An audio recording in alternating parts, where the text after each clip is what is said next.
Sveiki, aš esu Gabija, šios tinklalaidės moderatorė, o kartu su manimi yra klinikiniai psichologai Vasarė Kardišauskė ir psichikos sveikatos ambasadorės, tai yra Milda ir Jovita, labas. Psichikos sveikatos ambasadorių iniciatyvos tikslas yra įgalinti asmenis, patyrusius arba patiriančius psichikos sveikatos sunkumų ar susidūrusius su artimųjų psichikos sveikatos sunkumais. Tapę psichikos sveikatos ambasadoriai savo bendruomenėse dalijasi savo patirtimi, kurią išgirsime ir šiandien, apie psichiatrinių ligoninių asmeninės patirtis. Tai norėčiau paklausti iš karto psichologijos, kas yra psichiatrinė ligoninė? Tai iš tikrųjų yra sveikatos įstaiga, kurioje galima gauti pagalbą esant arba ūmiai psichiniai būsenai arba tiesiog psichikos sutrikimų.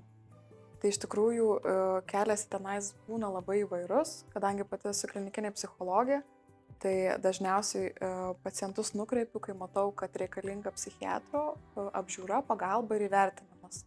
Tolimesnis, tai tiesiog kai matai tam tikrus rizikos veiksnius, kad tai gali būti psichikos sutrikimas, nes jo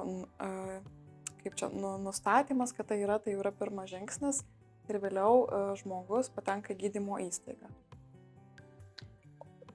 Gerai, ar jūs galite pasidalinti savo patirtimi, kaip jūs atsidūrėte, kaip jūs atkeliavote į psichiatrinę ligoninę? Tai aš turiu diagnozuotą depresiją ir kai man antrą kartą atsinaujino depresija, tai yra pirmą kartą aš ją sirgau, sunkesnis laikotarpis buvo keli mėnesiai, man labai greitai padėjo vaistai, tai yra antidepresantai ir vaistų šiaip vartojimo laikas yra 6 mėnesiai, mažiausiai 6 mėnesiai, kad tiesiog praeitum jau kursą ir praėjusį jau kursą aš pasijutau geriau, vaistus nutraukiau ir po kelių mėnesių pajutau, kad man vėl pradeda blogėti ir aš vėl pradėjau vartoti vaistus, tuo metu taip pat lankiau psichoterapiją. Bet tie vaistai man vis neveikė, man blogėjo, turėjau labai daug depresinių minčių, savižalos minčių, suicidinių minčių, panikos atakų. Ir tikrai jau ir ne tik mintys prasidėjo, bet ir veiksmai savižalos. Ir tiesiog mano psichoterapeutė parekomendavo nueiti pas psichiatrą, ir bent jau paprašyti didesnės vaistų dozės, nes man jie jau nebeveikė. Ir prieš eidama pas psichiatrą aš susižalojau iki šiol sunkiausiai per visą savo istoriją ir tada buvo toks, tai gal ir į ligoninę reikės gultis, nes aš tikrai ganėtinai sąmoningai per tai ėjau, kad lyg ir supratau, kas su manim vyksta. Ir nuėjau pas psichiatrą ir jis, aišku, ir paklausė, kokiu skaičiumi vertinčiau, kad yra rizika, kad aš nusižudysiu ir aš atsakiau 7. Ir jis rekomendavo man gultis į ligoninę, kadangi jau kelis mėnesius neveikia vaistai, tai tiesiog tas jautimas, kad neturi pagalbos, tikrai labai padidina tiek savižalos, tiek suicido riziką ir pasakė, kad yra įvairių skyrių ir kad yra būtent, kadangi gyvenu Vilniuje, yra skyrius, krizių intervencijos skyrius, jį guldo žmonės, kurie kaip ir yra ganėtinai sąmoningi per tą, ką eina, ten jie išbūna iki 10 dienų, ten yra tik 10 lovų, tai pagalba yra ganėtinai intensyvi ir aš ėjau per privatų psichiatrą, kuris nėra susijęs su ligoninių kasomis, tai aš tiesiog kažkaip nesikreipiau į šeimos gydytoją, negavau siuntimo ir tiesiog kitą dieną nuvažiavau į priimąjį jau tos ligoninės ir pasakiau, kad aš noriu gultis į ligoninę ir jie kaip tik turėjo vietą ir mane paguldė. Tai aš atsidūriau šitaip be siuntimo, dabar kiek žinau, galbūt yra sunkiau šiek tiek papult, nes tiesiog eilių daugiau, tai čia man tiesiog pasisekė šiaip geriausia yra gauti turbūt siuntimą iš kažko. Tai mano patirtis su psichiatrijos klinika, aš konkrečiai gulėjau Kauno klinikų psichiatrijos klinikoje ir mano buvo tokia patirtis, kad aš turiu mišrų nerimo sutrikimą, jau podcast'e apie nerimą ir savižalą šiek tiek pasakojau apie visą tą kelionę, kaip kas buvo, bet iš esmės, kai pasireiškia labai intensyvūs nerimo simptomai, obsesinės mintys, aš nebegalėjau kentėti ir aš šiaip dirbau ligoninėje ir konkrečiai klinikose komunikacijos specialiste ir tuo metu kažkaip nenorėjau eiti savoj ligoninėj pas psichiatrą, nes vis tiek tai mano darbovietė ir plus norėjau tą pagalbą gauti greitai. Ir yra tas mitas, kad reikia labai ilgai laukti eilėse, tai pirmiausiai nuvykau pas privačią psichiatrę, jau man skyrė antidepresantų ir raminamųjų, kadangi raminamieji šiaip yra psichotropiniai vaistai, kurie kelia tiek fizinę, tiek psichologinę priklausomybę. Jų vartojimo laikas yra labai ribotas, bet mano psichiatrė sakė, kad jų gerti tiek, kiek reikės kartu su antidepresantu ir visai nesvarbu, ar tai 4 tabletės, ar tai 2 tabletės per dieną. Ir aš šiaip labai bijojau tos vaistus gerti, nes žinau, kad jie kelia priklausomybę. Tai 1 mėnesį taip pat buvau, bet nelabai man ten gerėjo situacija. Po mėnesio apsilankiau pas psichiatrą, jis sakė, kad dar reikia taip pat privačiai, kad dar reikia pabūti tiesiog su antidepresantu, nes jis iš pradžių gali šiek tiek stipresnius tuos šalutinius pojūčius sukelti, kad kol pripranta organizmas. Ir dar kartą pasitikslinau, ar raminamieji man tikrai nesukels priklausomybės ir jis sakė, tikrai ne, taip yra vartojama, įvedama į antidepresantą, kadangi aš su to patirties neturėjau, tai buvo visiškai mano pirmas apsilankimas pas psichiatrę ir būdas su tuo dirbti, tai ko klausai gydytojo. Ir taip gavosi, kad iš 2 mėnesiam likau be gydytojos, nes ji buvo biuletenį ir aš geriau tos raminamosius kaip nurodyta, tada kada reikia. Ir jau artėjant vizitui pas ją, buvo likus gal savaitę ar 2 iki jos ir mačiau, kad man raminamieji labai baigėsi. Ir nežinojau, ką daryti, nes suprantu, kad to vaisto negalima nutraukti savarankiškai be priežiūros, tuo labiau, kad jis buvo vartojamas kartu, ne to mažom dozėm ir buvo naudojamas 2 mėnesius, 2-3 mėnesius diena iš dienos. Ir aš nebežinojau, ką man daryti, nes nerimas buvo itin intensyvus, tikrai vaistai baiginėjosi, bijojau, kad kai jų iš viso nebeliks, nebebus, nebeturėsiu pagalbos ir man dar labiau pablogės. Tai tiesiog atėjau į darbą, susiradau savo darbiniam telefone pirmą gydytojo psichiatro numerį, su kuriuo yra tekę kažkodėl komunikaciniais klausimais bendrauti. Ir paskambinau jam tiesiog paklausti, ką daryti. Tada tiesiog sutarėm, kad aš pasiimsiu gydytojo siuntimą šeimos ir ateisiu pas jį. Ir aš pasiskambinau šeimos gydytojai, iš karto davė siuntimą, išklausius visą istoriją. Ir aš nuėjau per pietus, kai gydytojas turėjo laisvą laiką, ta prasme, tarp pacientų, nuėjau pas jį pasikalbėti. Jis išklausė visą mano istoriją, jisai labai empatiškai sureagavo ir sako, panašu, kad jūs turite prieraišumo problemą, todėl kyla nerimas. Ir sako, prie to prieraišumo, prie to nerimo dabar dar yra nauja problema, tai prasidedanti priklausomybė raminamiesiem vaistam. Ir tada jis sako, yra 2 keliai. Vienas iš tų kelių yra, einame su juo dviese ir aš jums padėsiu nueiti nuo tų raminamųjų, kad jų nebereikėtų ir liktų tik antidepresantai. Bet sako, susitaikykit, kad to nerimo bus tikrai nemažai šitam kelyje. Vien tas perėjimo laikotarpis, arba sako, yra kitas būdas, tai gulamės į psichiatrijos ligoninę, čia bus visą parą skyrius buvo tas atviras visiškai, kur nėra jokių ribojimų, nes psichiatrijos klinikos dažnai yra suskirstytos, kur yra ribojamas lankymas, kur pacientam reikia daugiau ramybės, yra tie, kurie guli visiškai atviram skyriui, tai čia kaip bet kokioj ligoninėj, nežinau, visiškai, kur tu gali išeiti, kada galima išeiti, nes yra ir lankymo valandos, ir ramybės valandos, pas tave gali ateiti lankytojai neribotam laikui lankymo metu ir panašiai. Tai va, ir kadangi jau buvau tiek aš labai pavargus nuo to nerimo, tiek labai buvo gaila artimųjų, kurie stengiasi padėti, bet niekaip nesigauna. Um, Tai tiesiog šiaip dar paklausiau gydytojo, ką jūs rekomenduotumėt, nes iš tikrųjų gal taip kiek, nežinau, per daug romantizuojamai pasakysiu, bet į visą šitą kelią, tiek kurie jau pas privačią psichiatrijos gydytoją, tiek kurie jau Kauno klinikose, jau visiškai atvira širdim, aš pasitikiu gydytojais, aš nežinau tiek visų niuansų, kiek jie žino, nes jie tą mokslą mokėsi ir supranta geriau. Ir aš atiduodu save, klausau jūsų patarimo ir stengiamės, aš su jais bendradarbiauju iš esmės, nes mes tampam vos ne kolegos, kad galėtume man padėti. Ir aš paklausiau gydytojo, ką jūs patartumėt, ir jis tiesiog pasakė, sako, vienaip ar kitaip mes išspręsim šitą situaciją, bet sako, ligoniniai tiesiog gausit daugiau saugumo, kurio jums reikia šitoje situacijoje. Bet iš tikrųjų tas atsakymas nelabai ką lėmė, nes jau buvau giliai širdį apsisprendus, kad tikrai gulsiuosi į ligoninę.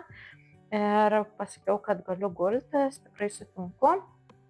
Tai kadangi aš jau buvau su siuntimu atėjus, tai jisai kaip tik sako, yra ir šiandien laisva lova, ir rytoj laisva lova skyriui, tai kada norėtumėt, ir sakau, gal rytoj, nes vis tiek norėjau pas šeimą grįžti ir panašiai, tai dar grįžau į kabinetą iš jo, pasidariau visus darbus, palikau kolegom, kas liko, grįžau namo, susidėjau daiktus ir panašiai, ir tiesiog kitą dieną atvykau psichiatrijos kliniką ir ten paleidau lygiai mėnesį, nes atsiguliau gruodžio 15 ir išėjau sausio 15. Nebijokit ieškoti, raskit savo specialistą ir jeigu nepavyko vieną kartą, tai nebūtinai nepasiseks ir antrą kartą, nes tikrai pagalba yra ir ją galima gauti įvairiais rakursais. Galima ir pabandžius eiti pas vieną specialistą, matai, kad nepadeda eiti pas kitą, grįžti atgal, svarbiausia tiesiog bandyti. Aš gal trumpai įsiterpčiau iš psichologų pusės, kad taip, tai yra visiškai normali praktika ir kartais žmonės bijo, kad ką apie mane pagalvos, jeigu aš nesugrįšiu pas psichologą, ką pagalvos, jeigu aš išeisiu, ar ne, ar tarsi bijo išeiti, nes o gal man tas labiau nepatiks, ar ne, gal bus blogiau, bet tikrai galiu ir už kolegas pasakyti, kad mes esam pripratę, kad ieškojimo kelias vyksta, tai yra normalu, specialistai tai irgi tikrai reaguoja normaliai, nes ir gali asmeninės kažkokios savybės nesutapti, kai kalbam apie gydymą, vaistų ar ne pritaikymas, atitaikymas kartais užtrunka ir užtrunka labai ilgai ir ne iš pirmo, ne iš antro karto pavyksta surasti tiek patį vaistą, tiek jo dozę, kuri padėtų žmogui. Tai irgi taip reikėtų įsivertinti, kad gali būti visko ir nepasiduoti ir tikrai ieškoti. Ir ką dar norėjau labai sureaguoti, tai visos istorijos labai individualios ir ką ambasadorės dabar pristatė apie tą lūžio tašką. Tai tas lūžio taškas yra tam tikra akimirka situacija, kai priimamas sprendimas. Ar ne, tai buvo vienoks lūžio taškas Mildai, kitoks jo Vitai, kada jau buvo reikėjo, ar ne, jų viduje tas sprendimas atėjo, kada reikia pagalbos kreiptis. Taigi, kai kyla klausimas, kada čia reikėtų, tai dažniausiai žmogus natūraliai prie jo prieina arba kažkas iš šono tarsi palydi, parodo, kad jau tai yra ta vieta, ar ne? Tai šiuo atveju ir psichiatras empatiškai palaikymą parodytas tokias pasirinkimus. Tai tikrai tik tais antrinu, kad kaip ir su kitais specialistais, taip pat su psichikos sveikatos specialistais reikia ieškoti, rasti savo žmogų, kuriuo galėtum taip atvirą širdim pasitikėti ir ateiti į tą išgijimą, į tą savo kelią. Ir turbūt viena iš stigmų didelių yra, kur jeigu aš kreipsiuos pagalbos, jeigu atsigulsiu į ligoninę, tai atrodysiu silpnas. Ne, jeigu tu kreipsiuos pagalbos, tu būsi stiprus, nes stiprybė yra pripažinti savo, sakykime, minusus, savo silpnybės ir jas stiprinti, nes tik pripažindami, kad su mumis kažkas galbūt negerai, kažkas mums nepatinka, tik taip mes galim šitą keisti. Tai ir su psichikos sveikata galim ją gerinti, tik kaip pripažįstam, kad kažkas ne iki galo gerai. Taip, ir aš pritariant Mildai, gal sakyčiau, kai visada jau pradedam kalbėti silpnas, stiprus, tai kaip tik aš turiu kažkokį sunkumą, kai tau kyla nerimas dėl kažkokių tavo minčių ar kažko. Kartais pagalvokim, mes dažnai nepapasakojam net savo geriausiam draugui iš to dalyko, nes mums gėda yra. Ir jūs pagalvokit, kai tu gulėsi į ligoninę, ten pasakoji krūvai nepažįstamų žmonių savo istoriją ir tam reikia labai didelės drąsos. Tai vien tai, kad tu išdrįsti nueiti ir paprašyti pagalbos, tai rodo labai didelę žmogaus drąsą ir pasiryžimą. Ir tai jokiais būdais nėra silpnumo įrodymas, tai yra kaip tik stiprybės įrodymas, nes, ligoninėje, kai gulėjau, tai iš tikrųjų buvo labai nuostabus gydytojai. Visada atsimenu savo gydytoją rezidentą, kuris tikrai net nežinau, ar jisai tai žino, bet jis tempė mane į šviesą ir jo kartais aš juo labai pasitikėjau ir galėdavau jam papasakoti slapčiausius savo dalykus ir jis labai tardavosi su manim, kaip manot, kas jums būtų geriau, ar jūs jau norėtumėt namo, ar dar norėtumėt likti, ar norėtumėt ten sudalyvauti tam vakarėlį, ar nenorėtumėt, kaip jūs jaustumėtės. Ir aš dažnai jo ir klausdavau ir jis patardavo ir mano gydytojas taip pat buvo nuostabus labai žmogus ir jis gal buvo kiek ūmesnio charakterio, gal tiek neparodydavo savo emocijų, bet iš viso to matydavai, kad jam rūpi ir iš esmės visiems tiems specialistam rūpi, visi jie nori padėti ir visų jų tikslas yra padėti, o ne pakenkti. Ir tame ir esmė ir ta pagrindinė stiprybė, man atrodo. Ir dar gal sakyčiau irgi tą pridurčiau, kad nepamiršti bendradarbiauti su specialistais, pasakoti, kaip tu jautiesi, kad ir kaip, tai sunku būtų ar atrodytų nereikšminga, nes jiem visos detalės svarbios, kad jie galėtų kuo tiksliau diagnozuoti ir paskirti gydymą. Kaip vyksta pats gydymas? Tai pirmiausiai man atsigulus į ligoninę, tai susipažinau su rezidente, susipažinau su gydytoja, jos paklausė, kodėl aš čia atvykau, papasakojau savo istoriją ir tada priėmė tiesiog sprendimą, ar pakeisti vaistą, kadangi aš jau vartojau antidepresantą, ar palikti tą patį. Tai mano atveju buvo pakeistas antidepresantas, pakeista jo dozė visiškai ir dar buvo skirtas psichologinis ištyrimas, tai pasižiūrėti, ar nėra ten kažkokių kitų sutrikimų, nes labai dažnai nedažnai, galbūt nežinau kokia nei statistika, nei kas, bet kartais nerimas irgi gali atsirasti dėl to, kad pavyzdžiui gal yra kažkoks auglys ir jisai spaudžia mūsų migdolinį kūną. Tai man buvo paskirtas jo psichologinis ištyrimas, pažiūrėti, ar nėra mąstymo sutrikimų. Ir tada po to psichologinio ištyrimo buvo skirti visi fiziniai ištyrimai, tai magnetinis rezonansas, akies ten dugno, visokie pasižiūrėti, ar nėra tiesiog kažkokių kitokių darinių, kurie galėtų tai sukelti, nes gal mes tiesiog gydom antidepresantais mane, bet yra galvoj kažkas, ko neturėtų ten būti. Kadangi visi tyrimai buvo puikūs, labai toks gal ir juokingas komentaras, bet atsimenu, mano gydytojas sako, tokias gražias smegenis retai kada pamatysi, nes nėra nei jokios puslelės, nei nieko.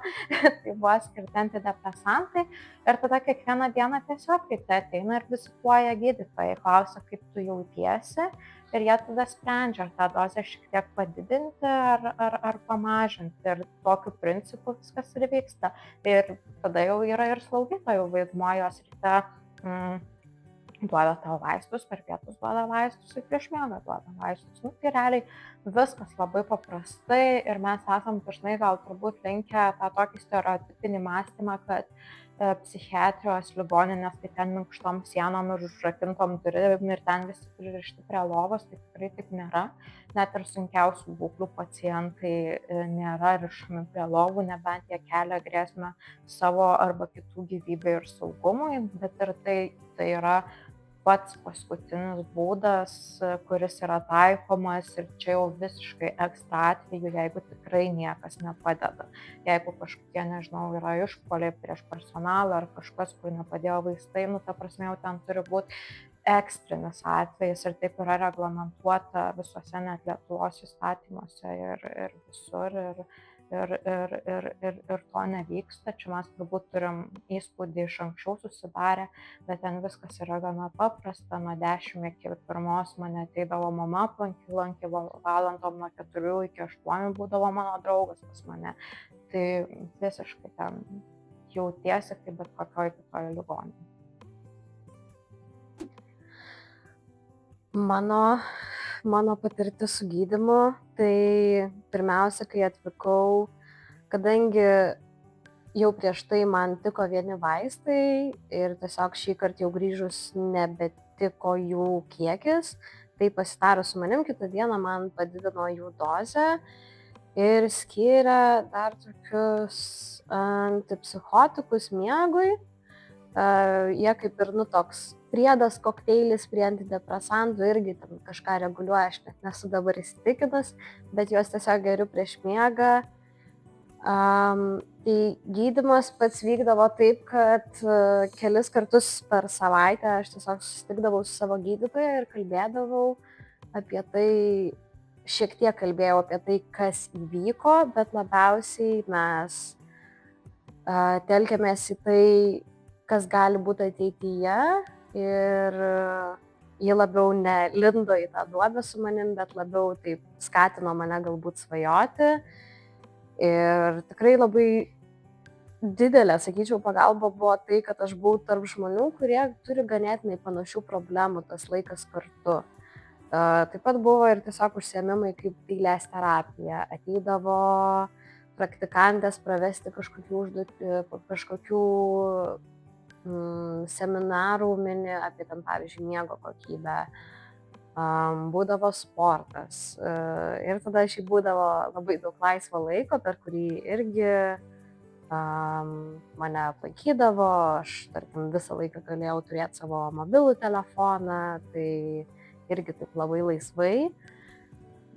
Aišku, 10 dienų tai yra ganėtinai nedaug, jos nepaima ir neišgydo, tai man tiesiog tada rekomendavo dar lankyti dienos stacionarą. Ir tas dienos stacionaras truko 3 mėnesius, 2 kartus per savaitę, tai aš tiesiog susidėliojau taip, kad 3 dienas per savaitę aš dirbau, o 2 dienas lankiau dienos stacionarą, per kurį buvo muzikos terapija, buvo praktinės veiklos, tiesiog minėjau elgesio terapiją, tai buvo dialektinė elgesio terapija, jeigu kas nors norės plačiau pasidomėti, tai mes taip pat kas savaitę susitikdavom su mano psichiatre, mes darydavom schemas, pavyzdžiui, man ten įvykdavo kokia panikos ataka tą savaitę ir mes tyrinėdavom, kodėl jį galėjo prasidėti, kas vyko pusvalandį iki to. Tiesiog čia buvo, tokie konkretūs metodai taikomi ir tam tikrus iš jų aš pasilikau, tam tikri man visai netiko, tiesiog tai davė tokį pastovų, kur aš vis grįžtu, aš vis dirbu su tuo, tai yra žymiai daugiau pagalbos negu tiesiog lankyti psichoterapiją, kurią aš lankiau prieš patekdama į ligoninę, bet kai atsiguliau į ligoninę ir lankiau dienos stacionarą, psichoterapijos lankyti nesiūlė, nes, kaip sakoma, 7 auklės vaikas be galvos, kad lankai tą dieną ligoniniai, tai tų dienos stacionarų irgi yra visokių, man tiesiog pasiūlė tą, kuris atrodo, kad man geriausiai tiktų. Tai tas gydymas toks irgi buvo ištęstinis, tai čia mano skyrium tam lengvesniam ir jis yra visai kitoks palyginus su tuo, pavyzdžiui, kokį mano tėtis patyrė, nes jis buvo intensyviam skyriui, kur, pavyzdžiui, tik valandą per dieną gali naudotis telefonu. Ir tiesiog labai priklauso nuo situacijos.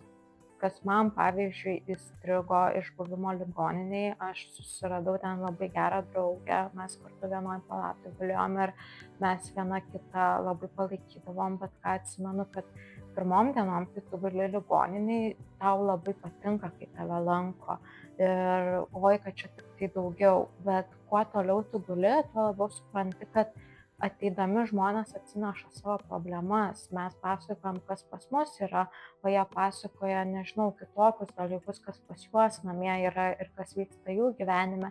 Ir tada tu nesugebi kaip ir susitvarkyti su savo pasauliu ir dar turi kitą priimti. Kadangi mūsų ta būklė nebuvo gal tokia, sakyčiau, prasta kaip žmonių, kurie būna intensyviuose skyriuose ir mes negalim įsivertinti, kiek mums to reikia ir kiek mes galim to pakelti, tai mes tada pradėjom riboti tiesiog pačios savo lankytojus, kad skambino mama ar galiu aplankyti ir tu sakai, ne mama, aš šiandien nenorėčiau, kad aplankytum. Nesitikėti, ar ne, kad vien tik tas kreipimasis pagalbos reikš, kad nuo šios akimirkos viskas dabar tik gerai bus. Ką ir minėjau, kad tas procesas tikrai gali būti, kad ir krisi net ir į tą didesnę duobę. Kol viskas supras ar ne, ar viską paleisi, ką galbūt iki tol neigėjai. Ir psichoterapija, ir konsultavimasis pas psichologą iš tikrųjų yra darbas. Ir daug tai yra darbų su savimi, tai tam irgi reikia būti pasiruošus, bet reikia prisiminti, kad tu turi žmonės, tu turėsi komandą, kuri tam ir yra, ar ne, kad tau padėtų šitą darbą visą atlikti, jį tau duos daugybę būdų, kaip ir minėjau Milda, ar ne, kai kurie būdai tau tiks, kai kurie netiks, bet tu iš to išsineši tai, kas tau padės vėliau gyventi kokybišką gyvenimą. Tai galbūt čia ir toks kaip ir, ar ne, kartais taip ir nutinka, ir pati savo praktikoje esu susidūrusi su tokiu pasakymu, pavyzdžiui, po įvadinės konsultacijos, kas būna tik susipažinimas, ar ne, su žmogum, ir tarkim, neteina, ar po to išgirsti, kad, na, nepadėjo tas vienas kartas. Kažkaip čia vat išėjau ir dar čia man liūdniau pasidarė, prisiminiau viską, ar ne. Tai būna tikrai taip ir normalu, bet čia yra tik tais pradžia, ar ne, ir tas gydymas gali užtrukti. Tai kreiptis yra didelis žingsnis, bet ir lankyti tiesiog konsultacijas ir prisileisti, prisimti tą pagalbą yra svarbiausia dalis tikrai. Bet kodėl kartais žmonės bijo prisimti pagalbą? Iš tikrųjų daug sklandų mitų. Tai viena iš tų, kad pagalba yra labai brangi ir iš tikrųjų, jeigu tu lankaisi tik privačiai, pavyzdžiui, ar ne, privačiai pas psichologą, pas psichiatrą, tai gali būti pakankamai brangu, bet reikia nepamiršti, kad yra ir nemokama pagalba, taip pat kaip ir ne, mūsų visos valstybinės įstaigos, mes mokame mokesčius ir galime gauti tą nemokamą pagalbą. Tai kaip dažnai nutinka, yra ir nemokamų psichologų, medicinos įstaigose dirbančių ir psichiatrų. Žmonės įsivaizduoja, kartais bent jau taip tenka girdėti, kad bus truputėlį slapčiau, jeigu eisiu privačiai. Niekas ar ne nesužinosiu, jeigu nueisiu į įstaigą, tai gal kažkas kažkur pamatys ir kažkas iš to bus. Tai to nereikia bijoti, nebėra kažkokių tokių didelių ribojimų, galbūt kaip ankstesnis kartos patyrė, kad jeigu kreipiasi pagalbos kažkoks įrašas ir tau visi gyvenimo keliai užverti, nes tikrai tą tenka girdėti ir tada yra vengiama diagnozių, vengiama pagalbos, kad tik ateityje galbūt kažką galėtum. Bet tu nesi užtikrintas dėl savo ateities ir galbūt tas žingsnis, kurį dabar bijai žengti ir užkerta kelią apskritai tavo ateičiai. Tai tikrai nemokama pagalba yra galima ir manau daug kas žinau apie įvairias linijas ir tikrai vis daugėja tos nemokamos pagalbos ir jos daugėja tam, kad žmonės galėtų taip pat prieiti prie psichikos sveikatos stiprinimų, gerinimų ir apskritai sveikatos apskritai, taip pat kaip fizinės sveikatos, kad tu galėtum tiesiog gauti visą reikiamą pagalbą. Nes dažnai koncentruojame į tą fizinę sveikatą, o psichinė sveikata lieka kažkur užmaršty ir tik tais privačiam sektoriui. Tai tikrai nebijoti ir kreiptis pagalbos, nes tam yra visi resursai valstybėje. Bet kreiptis pagalbos, norint patekti pas psichologą arba į nemokamą psichiatrinę ligoninę, reikia kur? Taip, tai pavyzdžiui, galima tiesiog kreiptis pas psichologą medicinos įstaigose, tai tiesiog registruotis kaip psichologų konsultacijom ir vėliau su juo bendradarbiauti, ar ne, tai pasitarti, jis gali įvertinti, ar jums reikalinga psichiatro pagalba ir vėliau, kaip ir minėjau, ambasadorius yra kiti žingsniai, kaip patekti į tolimesnes įstaigas įvertinus situaciją. Taip pat žmonės šeimos gydytojai pasako, kad reikalingas siuntimas tiesiai pas psichiatrą, nes šeimos gydytojai pas psichiatrą ir siunčia. Ir tuomet jau psichiatras savo kompetencijų ribose irgi priima sprendimus ir rekomenduoja žmogui vienur ar kitur atsidurti. Tai tikrai kreipiamasis arba į šeimos gydytoją konsultaciją arba tiesiai į psichologą.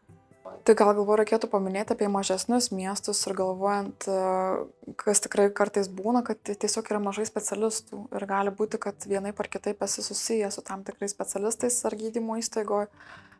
Bet čia gal mažesnių miestelių problema, tai irgi galima tiesiog kreiptis su kažkuo, kad tu nuotoliu būtum konsultuojamas, tikrai žinau, kad būna ir tokia galimybė. Tiesiog gal bendrai norėčiau pasakyti, kad tai neturėtų užkirsti kelią, kad mažai specialistų yra mieste, nes tu privalai gauti tą pagalbą ir konfidencialią pagalbą, tai tiesiog bandyti į kitas įstaigas arba nuotoliu gauti pagalbą, tiesiog tikrai yra būdų ir neapsiriboti, jeigu specialistas nepatinka, netinka, ar jų apskritai galbūt jūsų gyvenvietėje nėra. Tai tikrai ieškoti artimiausio specialisto, kuris gali suteikti pagalbą. Tai šiuolaikinėme mūsų technologijų pasaulyje galimybė rasti pagalbos yra labai, labai daug. Mes ją galime rasti visur. Ir jeigu jūs jaučiate, kad jums reikia pagalbos, tai yra linijos, kuriomis galite kreiptis. Ir labai ačiū ambasadoriams už savo patirtis, kurios yra individualios ir nebūtinai jums tokios pat gali būti. Ačiū psichologijai. Jeigu jūsų patirtis yra panaši, o galbūt visai kitokia ir norėtumėte ją pasidalinti kartu su savo bendražygiais, galite tai padaryti komentarų skiltyje. Jeigu norite pasidalinti privačiai, aprašyme yra elektroninis paštas. Ačiū, kad žiūrėjote. Tikimės, kad jums patiko ir padėjo suprasti ne tik galbūt savyje esančius jausmus, bet ir aplinkiniuose.